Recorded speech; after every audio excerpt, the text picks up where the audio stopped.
we've been talking about antiderivatives, and we're now at the stage where we're going to review different rules for finding the antiderivative of various functions. And just like there were rules for the derivatives, there are rules for antiderivatives, and they're related. So I'm first of all going to look at a constant rule for antiderivatives.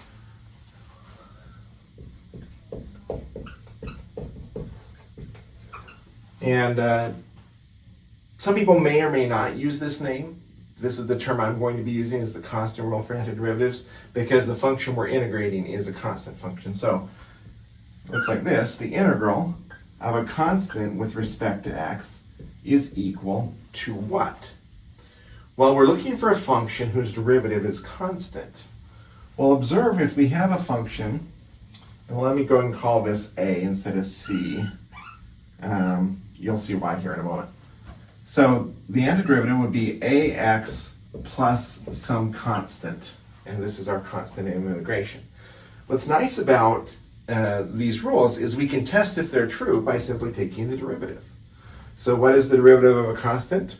0. What is the derivative of a times x? Well, constant multiple rule says we bring down the a, and then the derivative of x is, of course, 1. So yeah, we agree that the derivative of this function is a. So there's the constant rule.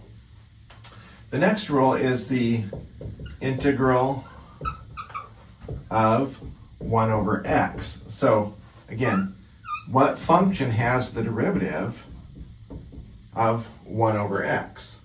Well, we know that the natural log of x is the function that has the derivative of 1 over x.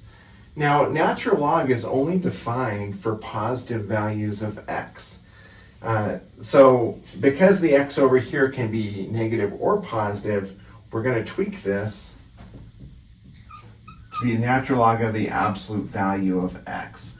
That way, this antiderivative has the same domain as this derivative. It turns out if we were to do the derivative of this, we're going to get 1 over x either way. I'm not going to do the proof, but it is the case that when you do take the derivative of this, you do get 1 over x, just plain old 1 over x. So we got the constant rule, we've got the integral rule of 1 over x. Now let's look at the power rule. And this is the power rule for integral. So if I take the integral of a power function, x to the n dx, what does that antiderivative look like? Well, it's x to the n plus 1 divided by n plus 1 plus c. And let's look at a couple examples with this one. Oh, I know, by the way, this works as long as x is not, rather, n is not equal to negative 1. And you can see why we don't want n to be negative 1. If n is negative 1, this denominator is equal to 0. And we just dealt with the case with n being negative 1, remember, because x to the negative 1 would be 1 over x, and we just dealt with that case. So this rule works as long as we're not dealing with the 1 over x situation. So let's look at some examples. So if I want the integral of x to the 5th dx, the rule says I'm going to add 1 to the power, so that'll be x to the 6th, and then divide by that new power. And then we remember our constant of integration. So any function that looks like this will have this as its derivative. Alternatively, of course, you can write this as 1/6 x to the 6th plus c. And you can see when you take the derivative of that, the 6 comes down, multiplies by the 1/6, that gives us 1. Drop the exponent by 1, that gives us 5. So we get x to the 5th, which is where we started. So let's go and look at a different one. What if I've got the integral of x to the negative 2 dx? Same strategy, we add 1 to the exponent, so I get x to the negative 1 divided by the new exponent, which is negative 1, plus the c. Alternatively, you can write that as negative 1 over x plus c. So again, add 1, divide by the new power. The sum and difference rule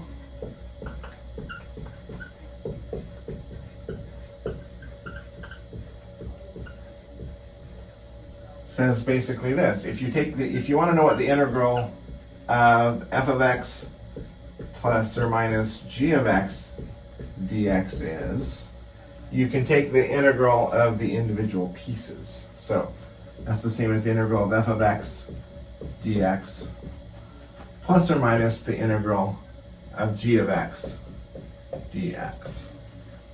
So let's go ahead and look at an example that applies this. Suppose I want to do the integral of 1 over x plus x to the fourth plus, say, 5 dx. Well, that tells me I can just, if I want to find this integral here, or the function whose derivative is this, I can just integrate each of the individual pieces and then add them up. So what's the integral of 1 over x? Well, we saw that a moment ago. It's the natural log of the absolute value of x. What's the integral of x to the fourth? Well, that's x to the fifth over 5 by the power rule. What's the integral of this constant? It's going to be 5x, and then plus a constant of integration. And this constant of integration captures all the constants that are associated with each piece. So this number just captures all the constants. So a function that looks like this, so this is our big F of x, if you will. This function has the derivative 1 over x plus x to the fourth plus 5. So any function that looks like this has this as its derivative. So the sum and difference rule was what allowed us to treat this piece by piece. How about the constant multiple rule for integrals?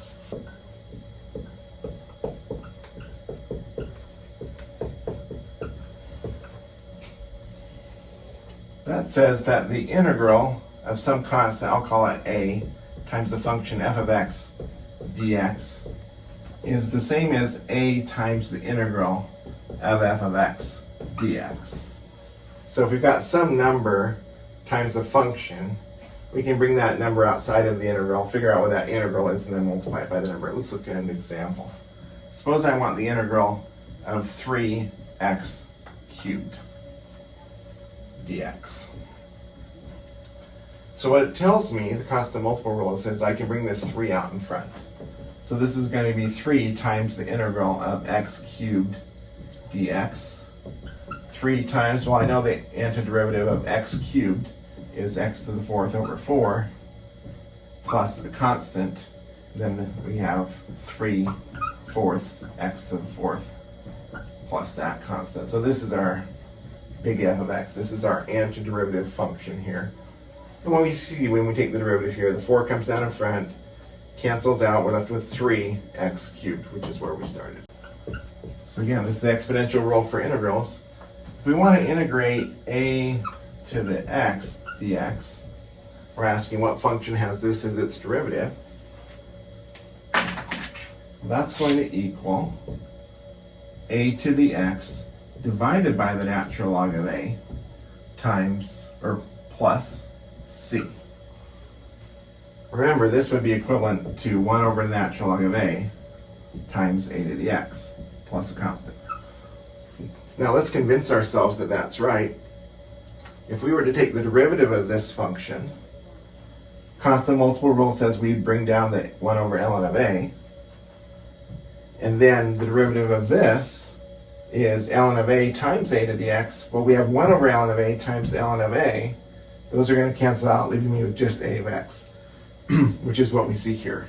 Again, the derivative of this constant of integration would be 0. So let's look at an example. We'll bring an example together, again, bringing together multiple functions. Suppose I have 2 over x plus x to the negative 3 plus, let's throw an exponential function in there, 2 to the x plus 9 dx. So we've got this entire function here. All of this is being integrated with respect to x. Well, let's treat the pieces individually.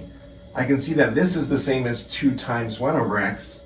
So the antiderivative is going to be 2 times the natural log of x. Add 1, so that'll be negative 2, divided by the new power, negative 2. Here, it's going to be 2 to the x divided by the natural log of 2. Here we're going to get our 9x, and then plus our constant of integration. So again, we can verify that this is the correct function by taking the derivative. The derivative of ln over the absolute value of x is 1 over x. 2 times 1 over x is 2 over x. Here, if we were taking the derivative, we'd bring this exponent down in front. We get negative 2 over 2. That'd give us a 1. Drop the exponent by 1, which would give us the negative 3. So that's the negative 3. That looks great. Here we're dividing by ln of x. If we take the derivative of this numerator here, we're going to get ln of 2 times 2 to the x. Well, the ln of 2's cancel out, leaving us with just 2x. The derivative of 9x is just 9. The derivative constant is a 0. So yeah, that looks right. So what's great about integrals is you can always check your work by finding the derivative. So that's awesome. Now, you've got to know the derivative rules for that to work. So those are the rules that I'll want you to practice for today's lesson. Practice all of those rules. A great strategy is you can go on to ChatGPT and say, hey, I'd like to practice integral rules, and you can list the integral rules and it'll give you a practice worksheet. I will also be uploading a practice worksheet to the portal for you to practice on as well, to practice these different rules. Enjoy.